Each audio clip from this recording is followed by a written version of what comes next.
कि सबसे पहली बात ये थी कि नोट्स क्यों जरूरी है हमारे लिए। बहुत सारे स्टूडेंट ऐसा मानते हैं कि नोट्स जरूरी नहीं है, कोई कोई कहता है कि नोट्स नहीं पढ़ने चाहिए, कोई कहता है नोट्स बनाने नहीं चाहिए। आखिर है क्या? हर व्यक्ति की एक अलग रणनीति होती है, हर व्यक्ति की पढ़ने का तरीका अलग होता है, और मैं क्या मान रहा हूं, आप क्या मान रहे हो, सब अलग अलग होते हैं। लेकिन मेरी दृष्टिकोण में एक मेरा जो अनुभव है उसके आधार पर मैं कह सकता हूं कि नोट्स अपने आप में सर्वोपरि है। नोट्स बनाने की जो आदत है बहुत ही अच्छी आदत होती है, और हर व्यक्ति को ये, हर विद्यार्थी को यह अपनाना चाहिए और नोट्स बनाने चाहिए। अब बात ये आती है कि नोट्स आखिर जरूरी क्यों है। तो नोट्स जरूरी क्यों है, उसके लिए सबसे पहला पॉइंट मैं कुछ 4 बातें बताऊंगा जिसके कारण नोट्स हमारे लिए जरूरी होते हैं। सबसे पहला बिंदु, दरअसल होता यह है कि वर्तमान में परीक्षाओं के पैटर्न चेंज हो गए हैं। प्रश्न पत्र काफी कठिन प्रकृति के आने लग गए और प्रश्न पत्रों में भी विविध प्रकार के प्रश्न आने लग गए। तो इसका परिणाम ये हुआ कि वर्तमान में एक ही पुस्तक से, आजकल एक ही पुस्तक किसी भी परीक्षा को सफिशिएंट नहीं होती। एक ही टॉपिक के लिए या यूं कहिए एक भाग के लिए 2-4 किताबें देखनी पड़ती है, तब जाके वो टॉपिक अच्छे से तैयार होता है। तो दरअसल होता ये है कि जब अपन 2 या 4 किताबें देखते हैं एक पार्ट के लिए, जैसे हिस्ट्री है तो हिस्ट्री में भी 3-4 किताबें देखनी पड़ती है, भूगोल है तो भूगोल में 3-4 किताबें देखनी पड़ती है। जब इतनी सारी किताबें देखते हैं तो फिर होता ये है कि हम पढ़ तो लेते हैं उसको, लेकिन जब एग्जाम का टाइम आता है तब टाइम बहुत ही कम हो रहता है हमारे पास, और फिर हम उसको रिवीजन नहीं कर पाते। और रिवीजन नहीं कर पाएंगे तो निश्चित रूप से दिक्कत ये होगी कि जब तक रिकलेक्ट नहीं होगा, उन 3-4 किताबें जो हमने पढ़ी थी उन किताबों को अगर अपन वापस नहीं पढ़ेंगे तो उसका परिणाम ये होगा कि एग्जाम हॉल में बहुत सारे कंफ्यूजन होंगे और बहुत सारी गलती होने की संभावना रहती है। तो नोट्स इसलिए जरूरी होते हैं कि जब हम एक से अधिक सामग्री पढ़ते हैं एक ही विषय वस्तु के लिए, तो उन चीजों को अगर संक्षिप्त में हम लिख लेते हैं तो बार बार वो किताबें वापस देखनी नहीं पड़ती, बल्कि वो नोट्स ही हम वापस देख लेते हैं और अच्छे से रिवीजन हो जाता है। मान लो 4 किताबों से एक नोट्स बनाया, एक कॉपी बनाई, तो वो कॉपी आपकी 4 किताबों के बराबर हो जाती है, फिर 4 किताबें देखनी नहीं पड़ती, उस कॉपी को देखने के बाद 4 किताबों वाला काम हो जाता है। तो पाठ्यक्रम आजकल क्या हो गया कि बहुत सारी किताबें देखनी पड़ती है, उसके लिए नोट्स जरूरी है। दूसरा क्या होता है कि जब जटिल टॉपिक होते हैं, बहुत कठिन टॉपिक होते हैं, उन टॉपिक को समझ में आसानी से नहीं आते हैं, तो हम क्या करते हैं कि जब जटिल टॉपिक होते हैं, जब उसको अपन हाथ से लिखते हैं तो उसका परिणाम पता क्या होता है कि जब किसी टॉपिक को हाथ से लिखते हैं तो लिखने से पहले निश्चित रूप से 2 बार अपन ने कोर्स को पढ़ा होगा, फिर हमने उसको हाथ से लिखा, हाथ से लिखने के बाद में वापस उसका रिवीजन किया, तो जटिल से जटिल टॉपिक भी सुगम हो जाता है। तो कहने का मतलब ये हुआ कि जब कोई कठिन टॉपिक लेके हम बैठते हैं जो हमारे को बहुत ही जटिल लगते हैं, जो हमारे से तैयार नहीं होते हैं, ऐसे टॉपिक को जब अपन हाथ से लिखते हैं तो निश्चित रूप से वो सिंपल हो जाता है। देखना, आप एक प्रयोग करके देखना, कोई पैराग्राफ पढ़ना, पैराग्राफ पढ़ के छोड़ देना और उसी पैराग्राफ को वापस आप लिखना, आप देखना जो पढ़ के छोड़ा था उस समय आपको कुछ समझ में नहीं आया, लेकिन जब आपने उस पैराग्राफ को लिखा तब आपको लगा कि यार ये चीज तो नहीं आई है यहाँ पर एकदम से। तो जटिल से जटिल टॉपिक को आसान करने के लिए नोट्स जरूरी होता है। तीसरा क्या होता है, एग्जाम टाइम में रिवीजन के लिए नोट्स बहुत जरूरी होते हैं। कुछ बच्चे क्या करते हैं, मैं खुद की बात कर रहा हूं, मैं भी शॉर्ट नोट्स ऐसे बनाता रहता था। तो होता क्या, जब एग्जाम टाइम आता है तो कुछ बच्चे जिन्होंने नोट्स बनाए वो कॉपियों को 10-10 बार पढ़ लेते हैं। जब कॉपी 10-10 बार पढ़ ली जाती है तो सिलेबस इतना बढ़िया तैयार होता है कि उसके परीक्षा में गलती होने के चांसेस खत्म से हो जाते हैं।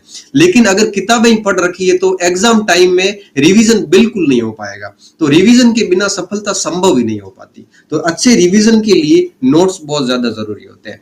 चौथा, नोट्स क्यों जरूरी है, जो औसत विद्यार्थी होते हैं जिनको याद थोड़ा कम होता है, कोई बहुत जीनियस नहीं है, औसत विद्यार्थी हमारे जैसे, मेरे जैसे, आपके जैसे औसत विद्यार्थी है, उसको याद नहीं होता, तो उनके लिए नोट्स जरूरी होते हैं, जो लिख लिख के याद करते हैं, अच्छी तरीके से याद हो जाता है। तो ऐसे कुछ कारण है जिसकी वजह से नोट्स हमारे लिए जरूरी होते हैं। अब बात ये आती है कि नोट्स कहां जरूरी नहीं है, ये चीज भी बहुत ही इंपॉर्टेंट है, इसको ध्यान से सुनना कि नोट्स कहां जरूरी नहीं है। सबसे पहली चीज, जब कोई किताब, आप कोई गाइड पढ़ रहे हो या कोई गुटका लाके पढ़ रहे हो, गुटके आते हैं ना छोटे छोटे मार्केट में, कोई फर्स्ट रैंक के आते हैं, कोई पता नहीं मंगल के, पता छोटे छोटे बहुत सारे गुटके आते हैं, मंगल के गाइड और गुटके जितने भी आते हैं, कोई लेखक की किताब नहीं, गाइड और गुटके जो आते हैं, इनके कभी नोट्स नहीं बनाने चाहिए। क्यों? क्योंकि ये वैसी नोट्स फॉर्मेट में लिखी हुई होती है।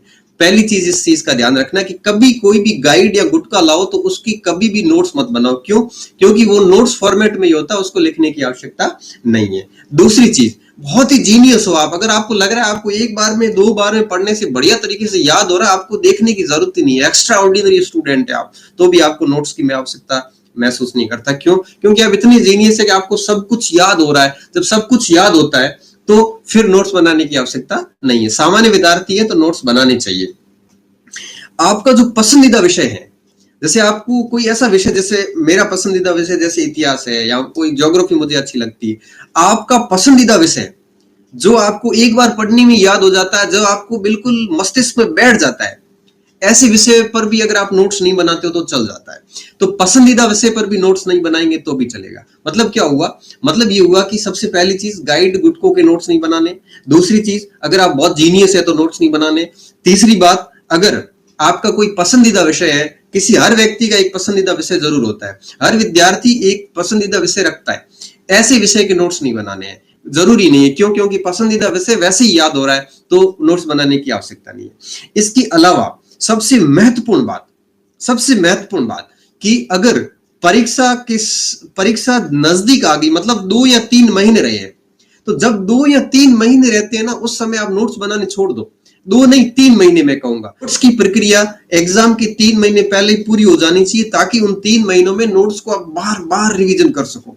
तो इस चीज का विशेष तौर पे ध्यान रखो कि नोट्स तभी बनाए जब एग्जाम से 3 महीने पहले तक जितने नोट्स बने हैं उसको वही खत्म कीजिए, उसके बाद वापस अपनी पढ़ाई स्टार्ट कीजिए।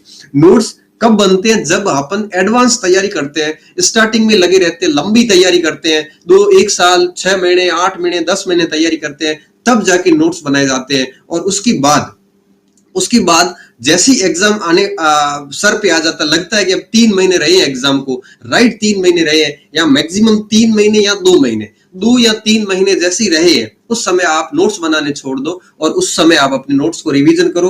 और जिन टॉपिक्स के नोट्स नहीं बने उनकी किताब पढ़ो, लेकिन ध्यान इस बात का रखना कि नोट्स बनाना उस समय छोड़ देना चाहिए जब एग्जाम को 2 या 3 महीने शेष रहे होते हैं। ये सबसे जरूरी बात होती है। तो नोट्स लंबी तैयारी के लिए होते हैं। कई बच्चे मैंने देखे एग्जाम के 10 दिन पहले तक नोट्स बना रहे होते हैं। कभी ऐसी गलती मत करना। तो मैंने आपको बताया कि नोट्स कहाँ जरूरी नहीं है। मैंने 6 बिंदु बताए, बहुत ही महत्वपूर्ण बिंदु। पहली चीज, अगर आप गाइड गुटके पढ़ रहे हो तो नोट्स नहीं बनाने।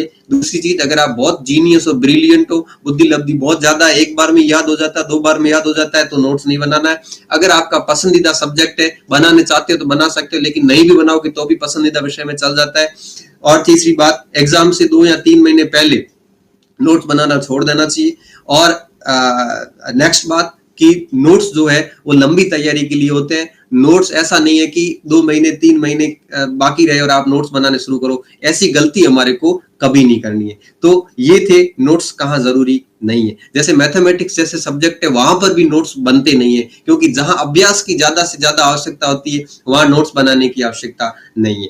इसके अलावा ये पहली बात हमने कर ली कि नोट्स क्यों जरूरी है, दूसरी बात हमने कर ली कि नोट्स कहाँ जरूरी नहीं है, और आज के इस पूरे लाइव का सबसे महत्वपूर्ण भाग कि नोट्स की विशेषता है क्या क्या है और नोट्स कैसे बनाने चाहिए, नोट्स कैसे बनाए तो सबसे इफेक्टिव नोट्स होते हैं। इन बातों को बहुत ही ध्यान से सुनना, ये चीजें आपके लिए लाभदायक सिद्ध होगी। अब बात करता हूं कि नोट्स की विशेषता क्या होनी चाहिए, नोट्स कैसे बनाने चाहिए। तीसरे प्रश्न का जवाब दे रहा हूं। सबसे पहली चीज, नोट्स संक्षिप्त होने चाहिए। संक्षिप्त का क्या मतलब है? संक्षिप्त का मतलब ये होता है कि जैसे आप कोई पैराग्राफ पढ़ रहे हो, जैसे मान लो कि आप महाराणा प्रताप के बारे में पढ़ रहे हो, उनका पहला पैरा जीवन परिचय आया वो पढ़ रहे हो, तो जब भी आप कोई नोट्स बनाना शुरू करते हो तो सबसे पहली चीज ये ध्यान रखना कि जो टॉपिक आपने पढ़ा है उस टॉपिक को कम से कम 2 से 3 बार जब आप पढ़ते हो, जब 2 से 3 बार पढ़ते हो उसके बाद आपको पता चलता है कि इसमें लिखना क्या है, इसमें छोड़ना क्या है। आप कभी भी जब पहली बार आपने किताब उठाई और आपने सीधे नोट्स बनाने शुरू कर दिए, कभी नोट्स सक्सेस नहीं होंगे। सबसे पहला काम ये कीजिए कि कम से कम आप अपना एक बार सिलेबस बढ़िया तरीके से पूरा कीजिए, उसके बाद दूसरी बार फिर सिलेबस कीजिए। कम से कम आप 2 बार सिलेबस पूरा कर लेते हो, उसके बाद आप तीसरी बार लिखना शुरू करोगे, तब जाके अच्छे से नोट्स बनेंगे। इस बात का विशेष तौर पे ध्यान रखना। आपने एक चीज नोट की होगी, मैंने भी की और आपने भी की होगी, कि जब हमने एक बार एक पाठ पढ़ा उस समय हमारे को बहुत सारी चीजें दिखी ही नहीं, लेकिन जैसे ही हमने दूसरी बार पाठ पढ़ा तब हमारे को कुछ नई चीजें दिखी उसी पाठ में से, जो पाठ हमने कुछ दिन पहले पढ़ा था, और जब हमने दूसरी बार पढ़ा तो कुछ चीजें नई हमारे सामने आई, और जैसे ही वो पाठ तीसरी बार पढ़ेंगे तो कुछ और नई चीजें उसमें से आएगी। तब हमारे को लगेगा कि यार मैंने पहले 2 बार पढ़ा, वो उस समय मेरे को क्यों चीज नहीं दिखी, तीसरी बार वो चीज सामने आएगी। जितनी बार किताब को आप बार बार पढ़ोगे उतनी बार नई नई चीजें आपके सामने आती रहेगी, आपको एहसास होगा कि वास्तव में अब किताब का निचोड़ निकल रहा है। और जब लास्ट इस तरह से 2 या 3 बार किताब के ऊपर से होके गुजरते हो, अब आपको लगता है कि किताबें 2-3 बार कर लिए, उसके बाद नोट्स शुरू होते हैं, और नोट्स हमेशा संक्षिप्त होना चाहिए। ये इसकी पहली विशेषता। संक्षिप्त का मतलब ये होता है कोई तिथि छोड़नी नहीं है, सारी लिखनी है। कोई व्यक्ति अगर किसी शख्स का कोई योगदान है तो वो छोड़ना नहीं, वो पूरा लिखना है। अगर कोई किसी चीज की टॉपिक की विशेषता आ रही है तो विशेषता हेडिंग के रूप में लिख लेनी है। जैसे आप विश्व युद्ध पढ़ रहे हो, या फिर आप जैसे 1857 की क्रांति पढ़ रहे हो, क्रांति के कारण पढ़ रहे हो, तो कारणों में जैसे आपने जैसे मान लो सामाजिक कारण लिखे तो सामाजिक कारण हेडिंग दे दो, उसके अंदर पॉइंट ही लिख लो कि विभिन्न प्रकार की भारतीय रीति रिवाजों कुप्रथाओं को रोकने का अंग्रेजों का प्रयास, ऐसे करके उसके पीछे सन लिख लो। मतलब ये हुआ कि हेडिंग लिखनी है, उसमें कोई सन महत्वपूर्ण है तो लिखना है। किसी व्यक्ति का योगदान, जैसे राजा राम मोहन राय पढ़ रहे हैं, उसके बाद राधा नगर लिख लो, बंगाल लिख लिया, माता पिता का नाम हो गया, उसके बाद सीधा आ जाओ उनके कार्य क्या क्या रहे, उसके बाद उनके कार्यों को बांट दो कि साहित्य में क्या कार्य किया, समाज सुधार में क्या कार्य किया, उन्होंने पत्र पत्रिकाएं कौन कौन सी प्रकाशित की, ऐसे 4-5 भाग बनाकर उनके शॉर्ट में नाम और उनका वर्ष, ऐसे बिल्कुल संक्षिप्त में होना चाहिए। तो नोट्स हमेशा संक्षिप्त में होने चाहिए, ये चीज ध्यान रखनी है। दूसरी बात, नोट्स हमेशा सार गर्भित होने चाहिए। सार गर्भित का क्या मतलब है? सार गर्भित का ये मतलब है कि जिस पाठ को आप पढ़ रहे हो, उस पाठ को जैसे आपने नोट्स के रूप में 2-3 पन्नों में लिख लिया, उसके बाद उस पाठ को वापस पढ़ने की जरूरत नहीं होनी चाहिए, उस पाठ को वापस पढ़ने की नौबत नहीं आनी चाहिए, फिर उस नोट्स को बार बार रिवाइज करना चाहिए। मतलब ये हुआ कि आपका नोट्स इतना पूर्ण होना चाहिए कि उस नोट्स को पढ़ने के बाद आपको एहसास ही नहीं हो, आपको महसूस ही नहीं हो, आपको जरूरत ही नहीं हो कि वापस उस किताब को मैं देखूं। तो कम से कम उसका कोई भी डाटा, कोई भी फैक्ट, कोई भी विशेषता, कोई भी हेडिंग छोड़नी नहीं है, वो नोट्स के रूप में आपको लिख लेनी है, ताकि जब भी बार बार आप नोट्स का रिवीजन करोगे तो आपको किताब वापस पढ़ने की जरूरत नहीं रहेगी। कुछ बच्चे ये भी पूछते हैं, सर कि नोट्स बनाने के बाद किताब वापस देखें क्या? फिर किताब क्यों देखनी है? नोट्स बनाए किस लिए? नोट्स हमने इसलिए बनाए हैं कि हमें किताब वापस हम बार बार न देख सके। तो सार गर्भित का मतलब ये होता है कि हर पक्ष को ऐसे कवर करना कि हमें बार बार किताब देखनी ना पड़े, फिर नोट्स ही देखना सिर्फ।